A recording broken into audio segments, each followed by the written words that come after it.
malom gradu Apatinu, blizu reke Dunav, živi žena po imenu Lina. Ona dolazi iz Kine, ali već nekoliko godina živi u Srbiji. Svakog jutra Lina ustaje oko 7 sati, prvo otvara prozor i gleda u dvorište. Voli kada je vazduh svež i kada ptice pevaju. To je za nju najlepši deo dana. Posle toga Lina pravi doručak. Najčešće jede tost, jaja i pije šolju kafe. Dok doručkuje, ona sluša srpski jezik na telefonu. To je njen mali jutarnji ritual i pomaže joj da poboljša izgovor i razumevanje.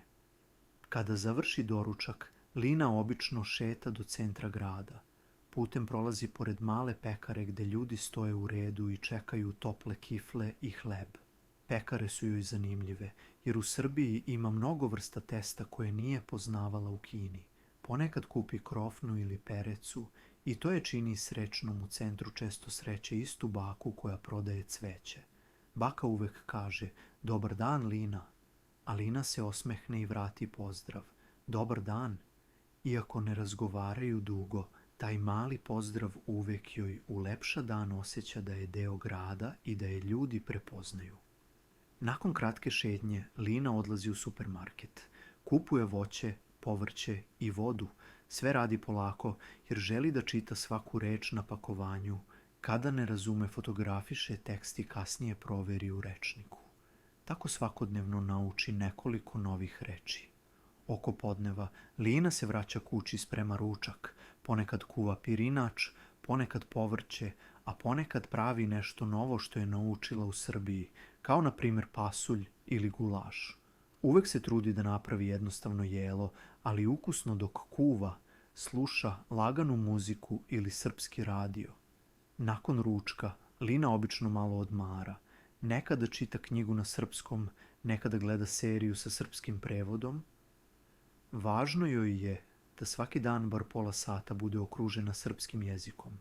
Nekada joj je teško, ali vidi napredak i to joj daje motivaciju. Popodne Lina često šeta do reke Dunav. To je njeno omiljeno mesto u Apatinu.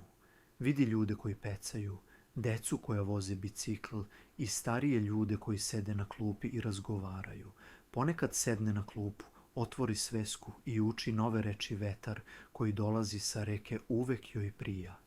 Kada sunce polako počne da zalazi, Lina se vraća kući. Uveče uglavnom radi na svom poslu, piše tekstove, prevodi ili uči nešto novo pre spavanja.